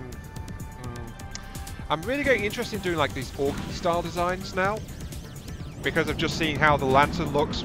Because after taking the lantern, they're just bolting all of this extra nonsense onto it. Of course, to make it truly orky, we'd have to make it asymmetrical as well. We can't have it like all in the same places. Oh no, orcs wouldn't do that. No. They'd have it all over the darn place. Not symmetry. No symmetry. Not really. But yeah, I kind of want to do something like that, but I also kind of want to continue the style I started with the scythe. You know, that really thin, really aggressive and narrow battleship that was shown like a couple of streams ago, I think it was. I still need to finish that. But yeah, like that really slender design style. Because I've worked out some weapon systems which I think would go really well on those. Which are those high velocity anti-hull cannons I mentioned earlier. The ones that just tend to shred anything that isn't shield protected. So I don't know. Favourite composer? Don't have one, actually. Your ammo is still okay, isn't it? Oh, you've actually managed to deplete your ammo reserve, so you don't quite have enough actually to sustain this when it really gets going. But it's still maintaining fire though, so you know, it's keeping going. There we go, battle finished. Okay. And that, Raz, as you can see, is how this thing angles itself.